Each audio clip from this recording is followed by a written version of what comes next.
नमस्कार दोस्तों, उत्तराखंड चार धाम यात्रा शुरू हो गई है। 10 मई को बाबा केदारनाथ के कपाट भी खुल गए हैं। अगर आप भी बाबा केदारनाथ के दर्शन करने के लिए जा रहे हो तो ये वीडियो आपके लिए ही है। वीडियो में आपको छोटी से छोटी जानकारी मिलेगी, जैसे बाबा केदारनाथ तक कैसे पहुँचे और वहाँ पर क्या क्या सुविधाएं हैं, ट्रैक कितने किलोमीटर का है और ट्रैक कैसे आसानी से पार किया जाएगा और वहाँ पर खाने पीने का, रहने की क्या क्या व्यवस्थाएं हैं। तो दोस्तों वीडियो को अंत तक जरूर देखें। सबसे पहले बात करते हैं केदारनाथ यात्रा के लिए हमें किन किन डॉक्यूमेंट्स की आवश्यकता पड़ेगी। दोस्तों, केदारनाथ यात्रा के लिए चाहिए यात्रा पास। यात्रा पास आप ऑनलाइन ऑफलाइन दोनों ले सकते हो, लेकिन लंबी लंबी लाइनों से अगर बचना है तो आपको अपनी ऑनलाइन रजिस्ट्रेशन करवा लेना है। ऑनलाइन रजिस्ट्रेशन के लिए ये साइट है और आप इस पर रजिस्ट्रेशन करवा लें। अब बात करते हैं कि केदारनाथ कैसे पहुंचे। दोस्तों, केदारनाथ के लिए आपको पहुंचना पड़ेगा हरिद्वार। हरिद्वार से आगे जाना पड़ेगा सोनप्रयाग। हरिद्वार का जो रास्ता है वो एकदम प्लेन है, लेकिन हरिद्वार के बाद स्टार्ट हो जाते हैं पहाड़। तो ऋषिकेश से ही शुरू हो जाते हैं पहाड़ी रास्ता। इस पर आपको ऋषिकेश से लेकर सोनप्रयाग तक 6 से 7 घंटे लग जाते हैं। डिपेंड करता है कि भाई ट्रैफिक कैसा है, सीज़न कौन सा है। छुट्टियों में काफ़ी भीड़ भड़क्का मिलता है, जैसा कि अभी केदारनाथ में चला हुआ है। पूरा पहाड़ी एरिया पूरा पैक है। तो अभी की बात करें तो दोस्तों, सुनने में आ रहा है कि 10 से 12 घंटे भी लग रहे हैं ये रास्ता कवर करने में। दोस्तों, अभी बाबा के कपाट खुले हैं तो 10 से 15 दिन तो बहुत भारी भीड़ रहने वाली है। साथ ही अभी छुट्टियां पड़ गई है, तो ये दोनों चीज़ें मिलकर इसीलिए बहुत ही ज़्यादा भीड़ है वहाँ पर इस टाइम। तो आप अपनी सुविधा देखें, आपको कब दर्शन करने हैं। वैसे मैं आपको बता दूं कि 10 मई को बाबा के कपाट खुले हैं और 20 नवंबर तक कपाट खुले रहेंगे। बाबा दर्शन देंगे, उसके बाद बंद होंगे, तो आप आराम से दर्शन कर सकते हो। वैसे सितंबर के बाद का जो टाइम होता है ना, वो सबसे बेस्ट होता है दर्शन के लिए। आपको ना भीड़ भड़क्का मिलेगा इतना, और ना ही बारिश और ये जो छोटी छोटी चीज़ें जो परेशानी देती है वो भी नहीं मिलेगी। दोस्तों, हरिद्वार से सोनप्रयाग तक का सफ़र आप बस से या फिर आप अपनी पर्सनल गाड़ी, टैक्सी के द्वारा कर सकते हो। रास्ते में एक जगह आती है देवप्रयाग, जहाँ पर भागीरथी और अलकनंदा, 2 नदियों का बहुत ही सुंदर संगम देखने को मिलता है। तो वहाँ भी आप फोटोग्राफी करें, संगम देखें। उसके बाद आपको बहुत सारे और संगम दिखाई देंगे, इन्हें पंचप्रयाग कहते हैं, तो वो भी आप देख सकते हो। सोनप्रयाग पहुँच जाते हैं 6 से 7 घंटे में। सोनप्रयाग पहुंचकर बहुत सारे होटल, डॉर्मेट्री आपको अपने हिसाब से मिल जाएगी, आप ले सकते हो। और खाने पीने की बात करें तो यहाँ पर थाली सिस्टम भी है। आपको खाने में फास्ट फूड और फल, फ्रूट, जूस वगैरह सब मिल जाता है। तो रात को यहाँ पर आप आराम करिए। अगले दिन सुबह जल्दी उठें, क्योंकि सोनप्रयाग में यात्रा पास एंट्री करवा कर आपको जाना है गौरीकुंड तक। तो सुबह जल्दी उठोगे तो लंबी लंबी लाइनों से बच जाओगे। 5 बजे के बाद जब उठते हैं तो 1 से 2 किलोमीटर की लंबी लंबी लाइनें लग जाती है।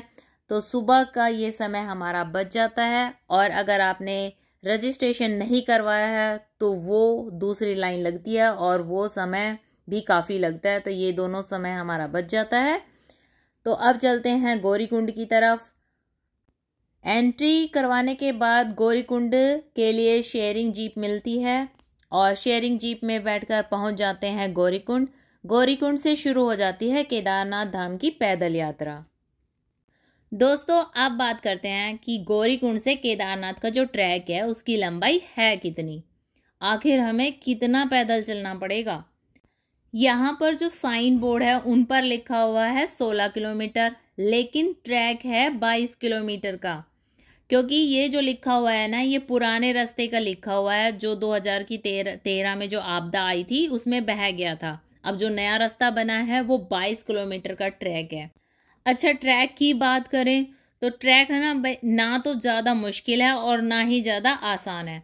अगर आप पहले ट्रैकिंग कर चुके हो तो आप आसानी से ट्रैक को पूरा कर लोगे, लेकिन अगर आपने कभी ट्रैकिंग नहीं किया, पैदल चलने की आदत नहीं है, तो आपको ये ट्रैक अगर पूरा करना है तो 1 महीने पहले ही आपको वॉकिंग शुरू करनी पड़ेगी।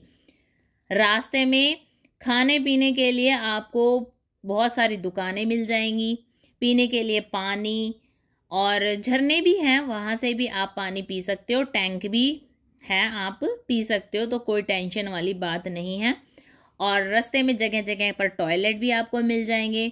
रास्ते में बैठने के लिए अगर आप थक गए हो तो बेंच भी हैं, वहाँ बैठकर आप आराम कर सकते हो। रास्ते में फ़ोन का जो नेटवर्क है वो भी सही मिलेगा। और खाने पीने की दुकानों पर आप आलू पराठा, मैगी, दाल चावल, राजमा चावल, और आपको कॉफ़ी, चाय, cold drink, chips, tetra pack के जितने जूस है वो सारी चीज़ें मिल जाएंगी, बिस्किट, नमकीन वगैरह। लेकिन आपको चार्जेस ज़्यादा पे करने पड़ेंगे इन सब चीज़ों के लिए, क्योंकि नीचे से जब सामान ऊपर जाता है तो उसके चार्ज बढ़ जाते हैं, और जैसे जैसे आप ऊपर की तरफ जाओगे ना, उसी हिसाब से आपको चार्ज उतने ही गुना, 2-3 गुना ज़्यादा पे करने पड़ेंगे। ऊपर केदारनाथ में तो और भी ज़्यादा चार्जेस हैं। मतलब ट्रैक से केदारनाथ तक आपको सब सामान महंगा मिलेगा। वैसे जब मैं ट्रैकिंग में गई थी तो मैंने ना कुछ ज़्यादा खाया पिया नहीं, थोड़ा ज़्यादा लिक्विड ही लिया, क्योंकि मुझे हैबिट नहीं है खा पी के ट्रैकिंग करने की। तो आप अपने मर्जी से देख लें। अगर आप 8 से 9 बजे तक ट्रैक शुरू करते हैं तो आप शाम के 5 बजे तक मंदिर पहुंच जाओगे। तो चलिए मान लेते हैं कि आप शाम को 5 या 6 बजे मंदिर पहुंच गए, तो मंदिर पहुंचकर आपको दर्शन की लाइन में नहीं लगना है, क्योंकि 22 किलोमीटर की जो ट्रैक है वो आपने पैदल किया है तो थक गए होंगे, और इस मुश्किल ट्रैक के बाद 4-5 घंटे, और हो सकता है इससे भी ज़्यादा की लाइन हो, तो उसमें खड़ा होना बहुत मुश्किल हो जाएगा। और शाम को 9 बजे के बाद भी मंदिर के कपाट बंद हो जाते हैं, तो उस टाइम लाइन में ना लगे और अपना रूम ले, कैंप ले या टेंट ले और आराम करें। आप रूम की बुकिंग ऑनलाइन करा सकते हो। रूम में गीजर की व्यवस्था मिलती है, जिससे कि भाई गर्म पानी आप नहा धोकर सुबह निकल लो। लेकिन अगर ऐसा नहीं मिलता है तो इस तरह के टेंट में मिलते हैं, तो इनमें शेयरिंग टेंट है, तो इसमें आपको गीजर भी मिल जाएगा। और अगर ये भी नहीं मिलता है तो फिर गर्म पानी की 100 रुपये की बाल्टी मिलती है, आप वो लें और नहा धोकर लाइन में जल्दी से जल्दी लग जाएं, वरना बहुत लंबी लंबी लाइनें, 1 या 2 किलोमीटर की लाइनें, उससे भी ज़्यादा आजकल भीड़ है तो और भी ज़्यादा लंबी लंबी लाइनें आपको देखने को मिलेगी। और हाँ, लाइन में लगने से पहले आपको अपना प्रसाद ले लेना है। और दोस्तों वीआईपी की बात करें तो वीआईपी यहाँ पर पर्ची भी कटती है, लेकिन वो भी आपको टाइम से लेनी पड़ेगी। जब भीड़ होती है तो वीआईपी पर्ची भी बंद हो जाती है। लाइन में खड़े होने के बाद बाबा के दर्शन करने हैं। और दोस्तों बाबा के दर्शन की बात करें तो गर्भगृह के जो दर्शन है अंदर की, वो डिपेंड करता है कि भाई कितनी भीड़ है। तो हम जब गए थे तो हमने तो अच्छे से दर्शन किए थे, लेकिन आजकल बोल रहे हैं कि भीड़ ज़्यादा है तो अंदर गर्भगृह के दर्शन नहीं करा रहे हैं। बाबा के दर्शन इस तरह के हैं, अंदर दूर से ही दर्शन करा रहे हैं। तो आप देख लेना आपको कब दर्शन करने हैं। और बाबा के दर्शन करने के बाद आपको जाना है भैरव बाबा के दर्शन करने के लिए, जो बहुत ज़्यादा ज़रूरी है। दर्शन के बाद सेम डे ही उतरना है नीचे।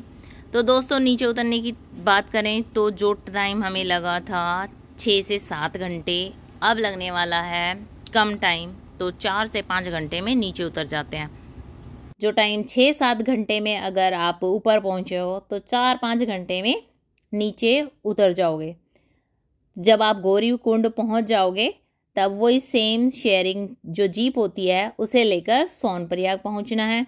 और यहाँ पर रात को आप रुक सकते हो, या फिर अगर आपकी टैक्सी वगैरह है या आप कार से आए हो तो आप रात को ही निकल सकते हो। इस तरह आपकी केदारनाथ यात्रा पूरी हो जाएगी। चलिए तो बात कर लेते हैं कि केदारनाथ यात्रा में कितना समय लगेगा। भाई ये डिपेंड करता है कि आप कहाँ से कर रहे हो।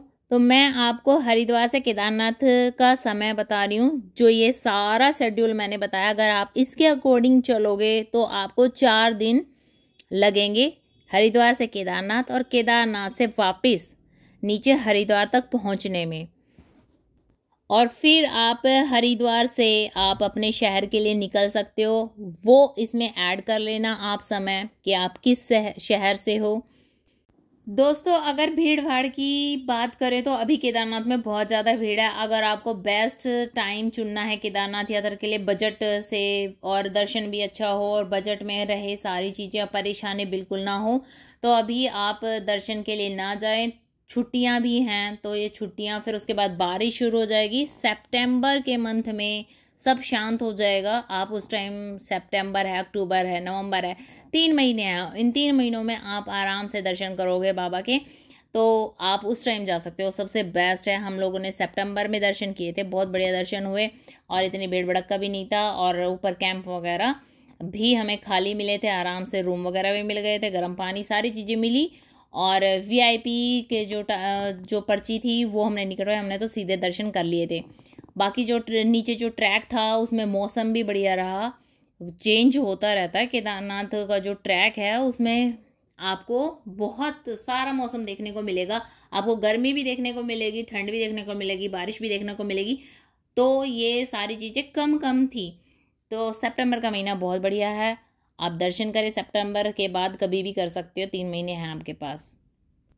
दोस्तों उम्मीद करती हूँ कि आपको जो भी जानकारी मैंने दी है वो अच्छी लगी होगी, और अच्छी लगी है तो आप ज़्यादा से ज़्यादा शेयर कर देना ये सारी जानकारी। कोई जाने वाला है तो उसको काफ़ी हेल्प मिल जाएगी। और लाइक ज़रूर करना और कमेंट करके ज़रूर बताना कि एक और वीडियो मैं बनाऊं कि सामान क्या क्या लेके जाना है और पैदल सफ़र कैसे करना है। वैसे मैंने बहुत सारी वीडियो जब हम गए थे मैंने वो भी डाली हुई है।